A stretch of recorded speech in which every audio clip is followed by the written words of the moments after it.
Welcome back to Sunrise. It's a significant milestone for the Cornwall Regional Hospital as they celebrate the reoccupation of the newly renovated section of the main building, specifically designed to enhance the efficiency and well-being of the administrative team.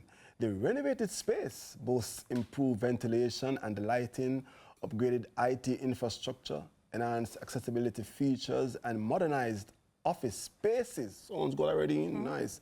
Our special guest this morning is Minister of Health and Wellness, MP Dr. the Honorable Christopher Tufton is here to tell us all about the good news. A very good morning, sir. Morning to you both. Good morning, Minister. Good morning. How are you this morning? Great to have you. I am great. Thank you very much. No and better to be with you both. Huh? No riding But this you kind morning. of disrupt it this morning, you know.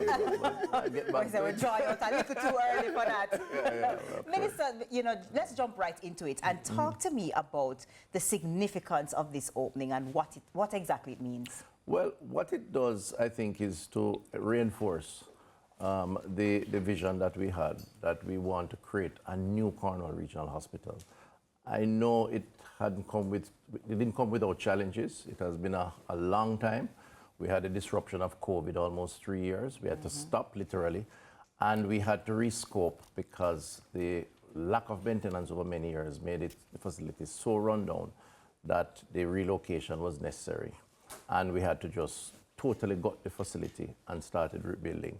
So what we're having now is a phased reopening. Yesterday represented the first. Now it's symbolic and it's tangible. Symbolic because it gives a kind of peek into what the new Cornwall will look like. It's ultra modern, and it really, people were impressed with what they saw.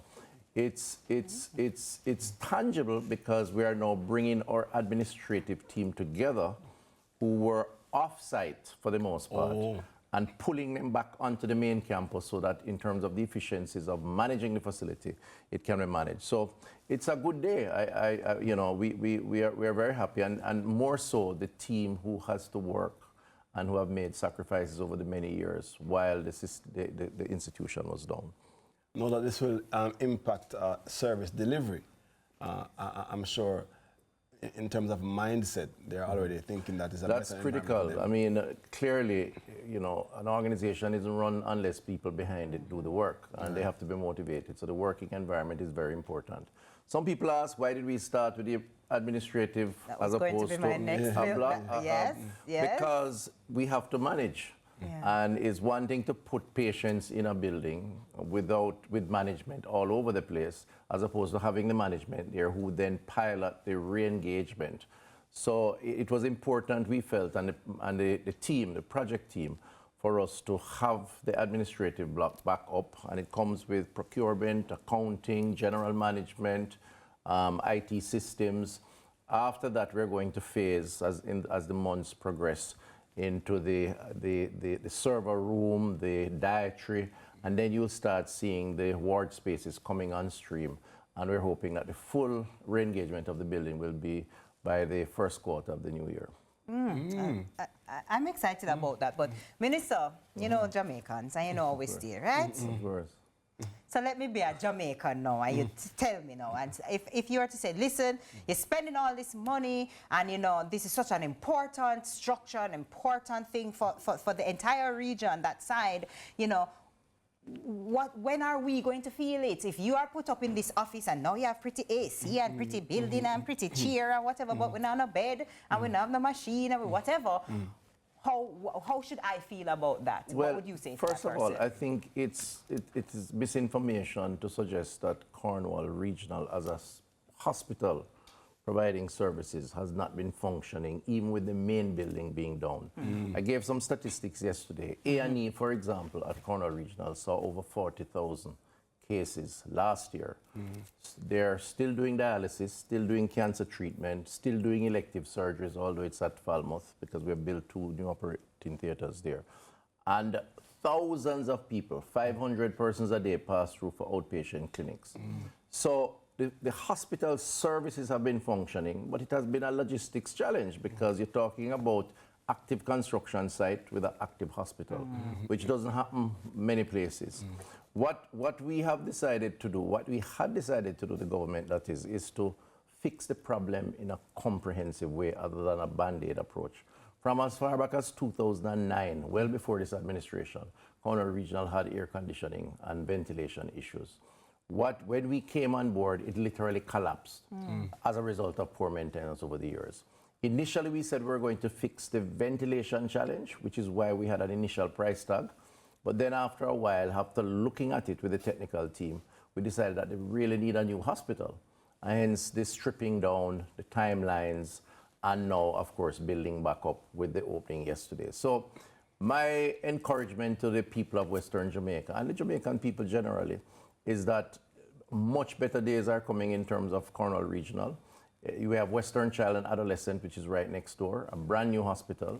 There's going to be almost 800 beds within another year or so established on that campus, which will be the largest concentration of hospital beds in the Caribbean, not just Jamaica, and several new services. I'll give you one statistics on Cornwall, the main building. It had 5 operating theaters previous to the strip down. It will have 9 operating theaters this time around. The A&E will be twice the size, so more space for people to come, to get served, to wait in comfort. So, you know, I know that we have taken a while, and we have to accept that. As I said, there were many circumstances for that, including COVID. But I think yesterday represented what the new Cornwall will be, and hopefully a restoration of hope for those who felt hopeless that it is going to happen, and it is indeed happening. You know, for those who joined late and they're hearing this and they're even thinking what TK asked earlier about the different areas that will be renovated, remind them in terms of the phases into the first quarter of next year. Right. So after this admin, then we'll go into... Right. So they're going to go into the server rooms, which is the brain of the organization. That's where we're digitizing the entire facility. So patient records will be digital. Again, another plus, which means quicker servicing. They're going to go into dietary, which is important because we're going to have one central dietary unit to serve both Cornwall and Western Child, because both blocks are beside each other. So it's a concentration of services. Then we're going to go into the ward spaces. So going into the latter part of this year, you will start seeing each floor by floor being restored. And by the end of the year, you will see some ward space, I anticipate. And then into the new year, it will continue until we complete the process. Is there a system in place to keep this new building new? We talked about maintenance and the fact that it's lack of maintenance that usually challenges buildings and structures. What's in place for this building to not have that same fate? Cornwall Regional is a classic case study of how not to maintain a building. And indeed, it runs right across the system, health system, and I dare say across government buildings. We buy, we don't maintain, and then it stops. And so one of the things that we have done with the rehabilitation is to develop a parallel track to develop a kind of master plan for maintenance. It's going to mean hiring more people. So a leaking pipe may not seem very important because it's drip, drip, drip, drip. Outside of the cost to NWC, it drips into the walls, for example. And after a while, you have a wet bindle syndrome, and it breeds mold, or it corrodes the electrics. So routine, regular maintenance is absolutely critical. So the contractors are obligated to stay on for a year after opening for any defects, and they are supposed to train persons for maintenance, not just of the building, but the equipment. And the equipment that will be bought, because we're buying $3.5 billion of new equipment in the building, everything will be new, will come with extended services, so that the manufacturers will have to ensure that they are supported and maintained. So we're hoping not to get back to the same situation that we had, because we have learned from it, and hence, again, why some of the timelines had to be adjusted, and why the price tag was adjusted, recognizing that we needed to do it right this time around. Minister, I don't even know, is it allowed to have cameras and security cameras and things placed on like wards and in hospitals? Because I know there's clearly private and personal things happening there, but it would help with the... It depends on who has access to the cameras. Cameras are used in hospitals. I mean, nurses' stations monitor patients, isolation wards are monitored through cameras, and the right people are monitoring. Then patient confidentiality is not breached. From a security perspective, cameras are used also, but at points of entry and exit so that you can monitor. And we do have cameras in the hospital system.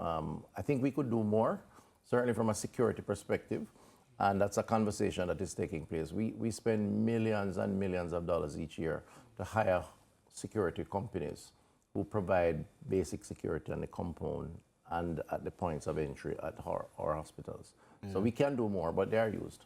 That's good. That's good. And of course, I know there are persons watching. Even when you give them the good news about what's happening now with Cornwall Regional, they're saying, okay, so what about us in this area? This place, in what this about area? this hospital? What about, you know what I mean? So I'm sure you can speak to, before closing on the trajectory of the plans. Well, I tell you, one of the good things about the government that I'm a part of, led by Honorable Andrew Holness, is that we have a very clear vision for overhauling and building resilience in healthcare. We came through COVID. It was a very challenging period. Absolutely. And we did better than most, by the way, including developed countries in terms of a death per capita. We have a 10-year strategic plan that was developed, and that is leading to Spanish Town Hospital now is under construction, a new 6-story wing. Maypen to come, St. Anne's Bay. You have the rehabilitation of Cornwall, the new Western Child and Adolescent Hospital. UWI is to come, it's going through the procurement process.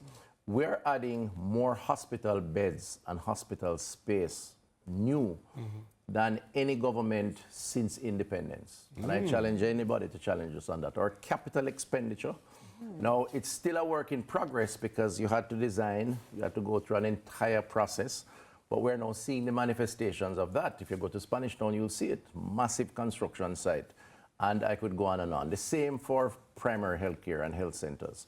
So, you know, that plus digitization of health records, compensation review where we offer more posts for more people in the system, and the new services. The NHF, 3 million prescriptions a year. So I am very confident that we're on the right track and prepared to defend it, contrary to those who have alternative views, which is their right so to do. And I'm comfortable with what the government has done to date. We're not perfect. There's still a lot of challenges. You don't change things overnight, but I think we're going in the right direction. Moving in the right direction. I would agree with that. I mean, yes. I think that we talk about it all the time. If it's anybody we want to be comfortable, we want to have what they need, we want to equip, it's our medical professionals and the entire team that supports anything medical because, you know, taking care of the sick, very important, right? And so thank you so much, Minister. It was so great to have you. Our guest has been Dr. the Honorable Christopher Tufton, MP, Minister of Health and Wellness. From health and wellness to the performing arts. Or before that, though, we're going to go to me with the news. Stay with us. 7 a.m. news coming up You're next. going to TK.